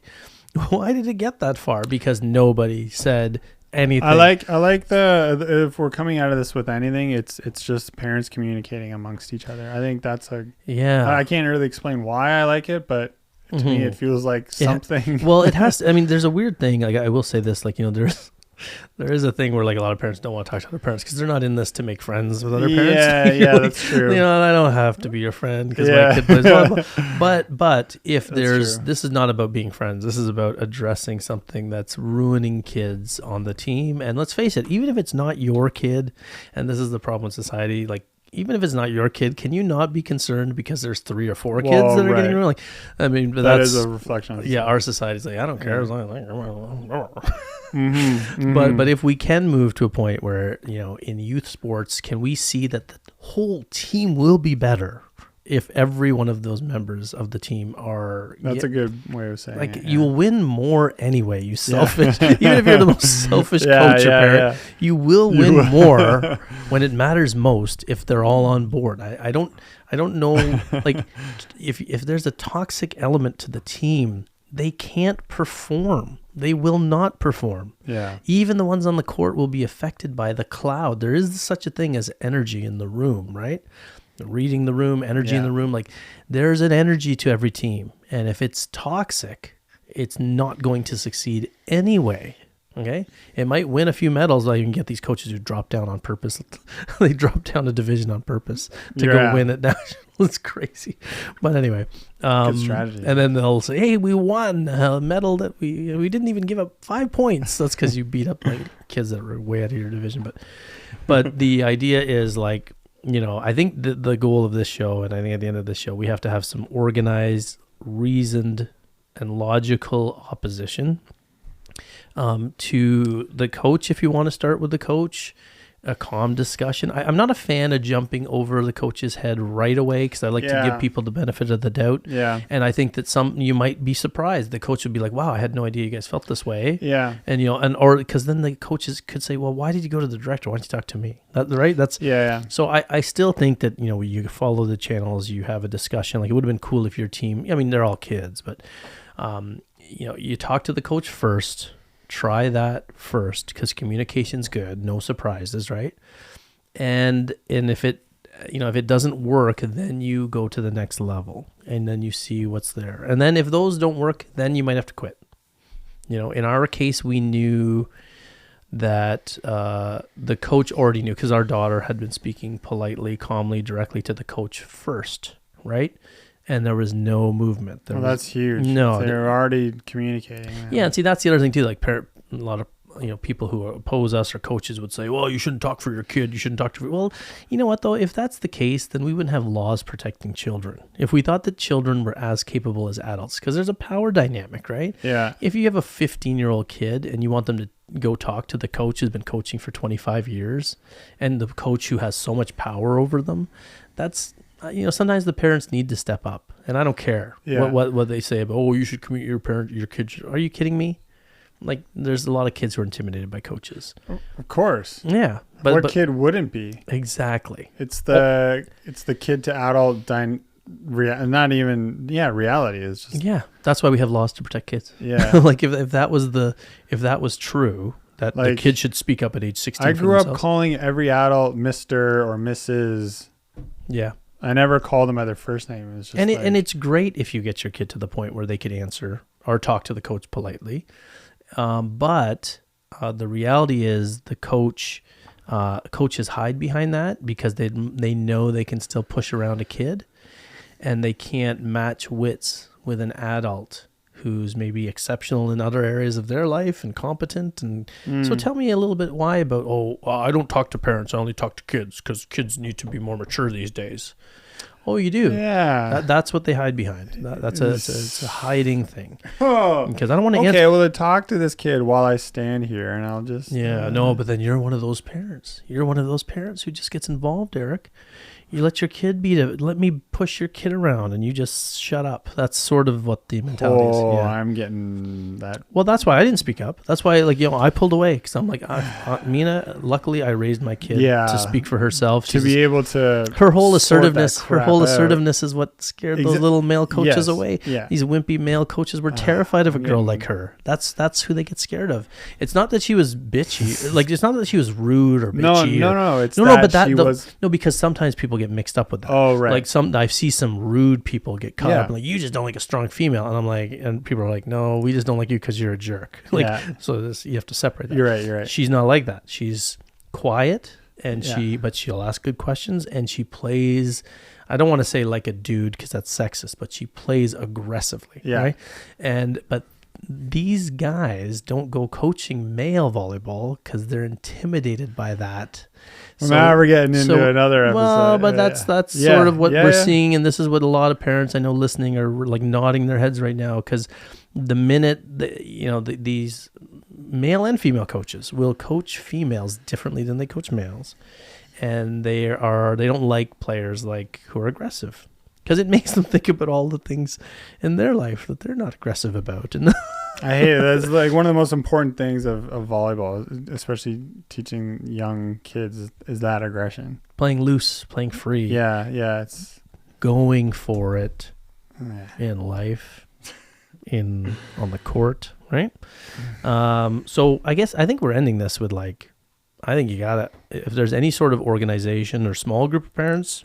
Well, I like what you said. You said organized opposition, or let's not be so afraid of it, or I'm tired of tiptoeing around crazy. That's all we do as a society. We tiptoe around these people that we think they're going to fly off the handle, but that means they should be out of there. That means that's the reason why they should be gone. We still, for the most part, like water, will be flowing around, rocks in the stream type thing. I don't think... It was really bad. We went from zero to hippie real fast. Well, for the most part, isn't that not islands in the stream? That is what we. I guess pick your battles, because you can. I'm sure one incident you will choose to then be bolder and speak up, and then maybe I don't know. But in your case, if people don't know, in this show, we talk about being like water. It's sort of the idea, the philosophical idea that you go with the flow, right? So going with the flow, in some cases, people forget, doesn't mean accepting unfairness. Going with the flow means going with what you truly believe. right? And if you believe this coach is really crazy and really damaging your kid and others, going with the flow in that case is actually addressing it. Yeah. Okay. Yeah. It's not altering. That means this is what I feel. This is what is happening if I've gotten confirmation from other parents. So then you address it. And if you don't speak up when you see something wrong, don't forget that I love this line that I recently heard. I told you about. The void you leave, the silence you leave when you see something wrong will be taken up by the tyrants, by the people who are doing the wrong things. Yeah, that's will true. fill up the gap you've left. So this is where speaking up when you see something bad happening as a parent, as a player, as a coach, even as another coach, the void you leave, the silence that you, the lack of action will be taken up by the action or words of tyrants. So you're giving more space for the toxic people to operate if you don't jump into that and address it. And like you said, the director of a club, the coach, him or herself, will think no news is good news. Yeah. So I think there's an obligation. I think when you said that, that really made me click into that's exactly what we're talking about. The obligation is there. We have to speak up. That's how every bad thing in human history ever happened. Yeah. People didn't speak up. Well, and imagine if more people do speak up. All of a sudden, this small jut off of like a stream or whatever gets bigger and bigger and bigger. Mm-hmm. And then a new thing is carved, right? Yeah, and club directors too who are listening who think that it's very difficult to find coaches. I think that it's difficult to find coaches because we've set up this toxic world where nobody's speaking up. And then, the bad, like coaches are hating coaching because they're not communicating with parents. Yeah. And we've set this I'm in the parents versus coaches versus players. It's all this weird separate, talk about islands in the stream. Hey, that's right. Yeah. Because we're more the water. You're talking about being in the water in the stream. And I went to islands in the stream. Yeah. But we got these 3 islands in the stream. And they're not communicating. Yeah. And they're never communicating. They need bridges. They need bridges. Yeah. Yeah. Bridges in the stream. That is what we are. Anyway, so I think that coaches might be easier to come by for directors if there was this system where where you were more open to finding different people coming in and coaching. It's difficult to find coaches because coaches hate the atmosphere. But are coaches creating this bad atmosphere themselves? Do coaches play a role? These all seem connected. Yeah. Like I think, it's intimidating to pick up coaching out of, fear of being like attacked by parents and all this stuff for the crazy pressure or the demands and so what I'm getting at here is the coaches that frequently find themselves being attacked by parents have to wonder why. Why they are the target, right? So that's what I'm saying is like if you do some preemptive stuff, coaches, some communicative stuff, some introspection about why do I do the things I do, that will make a better meeting with parents about why you do the things you do, and it'll make a better meeting with a better understanding with those parents. You know what I mean? And there's more logic. If there's logic built into what you do, then you won't have a toxic relationship with anyone. Like this is what we talked about before. You said when I was teaching, I didn't have much problem with parents. When I was coaching, I didn't have problems with parents. Because I was always communicating. You're doing a lot of that preparation work. Yeah, it just makes my life easier. Yeah. It makes my life easier to communicate what I'm doing from the outset. Rather than look at me, wonder why I'm doing, I will sit there. Like I remember when I was coaching fairly recently and a parent was asking me politely, so the question came up. So you're willing to lose games while the kids are losing the system? These are 13-year-old, 12-year-old girls. And I'm like, yeah, this is my daughter's team when I was helping out with the team, right? And I said, yeah, no, they're going to lose a lot in the beginning. But by after a few months of doing the right thing and they learn to move out of the position, we told them about reading players and they're learning that, then they will win in the long run. And that it's definitely worth losing now at this level. And he was like, okay. And he was understanding it and he understood it. And it's kind of funny because the coach now that we have was actually reffing one of our games back then. And he pointed out to the other coach how, there's a huge gap in the middle there. They just keep getting those. And I was like, yeah, we just started, we're just learning the right system. You know what I mean? he was And coach. He was reffing too. And then later on that season, though, he wasn't reffing there when we beat the best team, the best team in the age with group. With that system, no problem. We beat them because it was the long process, right? They don't understand process. But so the idea, I think, so if we were to leave parents with advice on this one, it would be, you gotta organize yourselves, take the passion out, use logic on what you're seeing. If there's damage, if there's harm being, across the board for a lot of people, you should probably organize yourselves, address it politely as possible with the coach. Yeah. And if that doesn't work, you got to go to the director. Because again, I can tell you right now, as someone who owns an organization, I always thank people for emailing us things that they're unhappy about. I say, thanks for letting us know. Yeah. Because we would never know there was a problem unless you let us know. Yeah. And that's something that I think directors need to embrace, coaches need to embrace. Yeah. And you'll watch the world of volleyball will improve if parents start speaking up more often. Again, it has to be organized and it has to be logical. Can't be a screaming off the cuff match. Has to be well planned. Has to be 24 hours or a while after that last tournament. Yeah. Don't just rush into it. If it's a clear line of communication, it's usually appreciated. Well, even with us, like before we left the team, we took a long time. Yeah, you did. Yeah, Mina had discussions with the coaches about stuff. Yeah. We could see the writing was on the wall. By the time we officially left the team and we thought about leaving the team, there was about 2 or 3 weeks of sitting with That's it. awesome. It was a reasonable, non-impassioned email sent. You're already over it at that point. And then we're done. Yeah, we were already done. Yeah, we were done, just and the it was official- easy. And now the hard work of doing independent work Figuring out begins. the next thing, yeah. Mhm. So what do you think of that? I would just say Communication now, you think?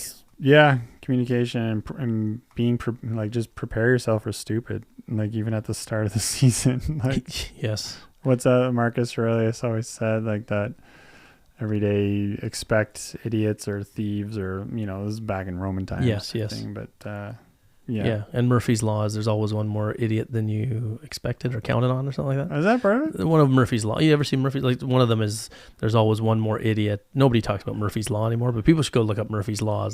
I don't know where. Laws? Oh yeah. Multiple. Oh yeah. Murphy's Law. Like the book Murphy's Law was several rules of life basically. Yeah. And one of them was there's always one more. I think the term was like SOB. Oh yeah. Than you counted on. Oh okay. Yeah. And that's but I mean you're not going to fix crazy, but we'll never understand we'll never remove it from the game as much as possible if nobody speaks up. Right. I think that's the overriding truth. Like if people don't know, yeah, it'll never be fixed.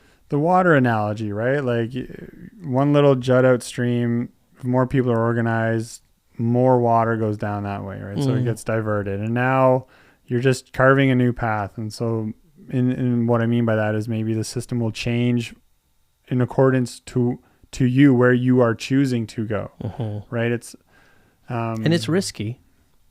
It's risky, right? Like what are the risks of being labeled as that family, that parent? Yeah, well, I was that player on that team who went to the director, right? Yep. But like, look, I don't have terrible scars for it or anything. It was embarrassing in the moment, but honestly, now what is it, like 8 years after that or 7 or something? Like, well, here's something very powerful too. Like just in reference to the, if we don't speak up, we leave more room for the voices and actions of the tyrants. I really like that. The other side of that too is like, you've heard this theory, like so many of us don't speak up to save us from these places that we don't want to go or these labels we don't want. But you could make the argument that by not speaking up, then we're sort of denying ourselves from, what amazing things can come from that direction. Like, so in other words, like sometimes we always try to maintain status quo, right? Like we're like, okay, let's just shut up. We don't want to ruin the season. Yeah. But what about the adventure you might go on? Yeah, totally. Life, when we're like, this is where, by the way, like when social media people or when you see a post online about living authentically, right? And people just, they reshare it, they retweet it. But what they don't understand what that really means is that living authentically means let your life, like you're talking about being like water, right? Like we always talk about that. Let your life flow in this weird direction and go in the direction that it leads you. And by not speaking up for yourself or your kid or your team or whatever, are you not denying the natural flow? You're actually putting up dams or like blocking paths by denying what you would say. Yeah. So what I'm saying is like, life is really a story, right? Life is really like just a crazy ride. And we spend so much of our time putting ourselves in a tunnel. I don't want the crazy ride. I just want the tunnel. Yeah. When really what we're finding out is that the people who embrace the crazy ride end up enjoying it more, and they go to places where the people in the tunnel never get to. Right. You know They what I kind of mean? like live with it instead of trying to avoid it and escape it or live isolated from it. Mm-hmm. Yeah. Like I agree. Like speaking up. And I think that's really key how you said, like with respect and with compassion, because honestly, if you do those things and then it still doesn't work out, like the coach just denies your request to even just communicate or whatever. Like if you bring it up to their attention and you're being respectful, compassionate, listening, and then you're still denied, well, it's fine. You haven't done anything wrong. There's no need for you to feel guilty or anything at all. And like, don't worry about it, how anyone else would perceive you. But that's so good for you, even as a parent, or if you're the player who's speaking up, and then you go ahead and do it the next time, you will get better at that skill. Mm-hmm. And you're also showing other people how to do it. And then another voice can even speak up. Right. So, well, another great way. So not only do you get better at it, but you know what another useful thing is? So imagine your situation was a movie. Was a movie. I think I see where what you're going kind with of boring ass movie would it be, right? If the characters just kept going. What makes for an adventure is seeing where that neat little turn leads. And you don't know unless you try. Yeah. Right? Yeah. And you can't. That's what being water is. That's what being flexible and open to the universe means. Sounds great. Everybody, again, be open to the universe, people say. The flow wants to go this way. Allow it to go that way. That's what people mean when they say that, living authentically, be open to the universe. I guess that can be confusing, right? Because the flow of water is passive. But no, it's not. The flow of water is ferocious. Well, it's powerful. It's done via gravity, but it's ferocious. It is ferocious. It's powerful. That's what it means. It means that it's like going to knock anything in its path down eventually. Eventually, yeah. If it builds up, it'll definitely become dangerous. It's allowed to. Yeah. So the same sort of idea, right? You don't let things build up here. You got to let it flow, right? So it's almost like remove the dams from your stream or something, or like that. If you don't let it go, then you're going to end up frozen. Let it go. Wow. Let it go. I thought you were talking about peeing and then... Don't hold it back anymore. Don't hold it in. Pee. No. I was making a reference for all the kids out there who love Frozen. Shout out to Frozen and whatever that snowman's name was. What was the name of the snowman? Tell us in the comments if I've you know never that watched. Anyway, yeah, no, I think that's cool. Like the notion that if your life was a movie, what a boring movie that would be, if you just kept doing the safe and putting your head down. Yeah. The adventures happen, and some parent might do this, and this leads them to start their own club, and that becomes the next 40 years of their life. Or some parent does this, and it leads them to become like some director of something, or get involved in some different thing, or your kid learns something, some independent. Look what you did. Like sort of look where your situation's coming up again. Coming up on this format, right? This is the most famous volleyball podcast in the world. What are you laughing at? Stop it. Now we have to edit out your laughing now. Number one. We are number one. We are Volleyballogy. Okay. So I think we're done? Are we done? Okay. I think clearly we're ranting but it's good. It's lots of things, because it is. The dialogue we had is the same thing. I think it goes through a parent's mind. But I think we helped arrive at a point where, you know what? Doing something is always better than doing nothing. I would think so, yeah. And you're not left with regret that way, right? Exactly. Not left with regret. And you've opened up the door to... And now you know. Yeah, now you know. Like by confronting that awkward uncomfortableness, now you're not so scared of it. Like maybe it wasn't scary at all. Right. Yeah, going into those, yeah. Then in other areas of your life. Go into it. Yeah, you will confront things more openly in other areas too. Like that's what you're saying. It'll get easier to do that skill. Yeah, no, agreed. All right. So Cool. I think that's good. That was about was a hour good and one. 47 minutes. So yeah, It's a lot of knowledge. it's a lot of knowledge. It's a listen in spurts, people. Spurts. We should use the word spurts more on the show. Sports? Spurts. Sports spurts. Do you think sports is, I think it, A rally? A rally is just a spurt do you think a of a sport. sport? Do you think it's a sport with an accent? A spurt? Anyway, let's go. See you later, everybody. Okay.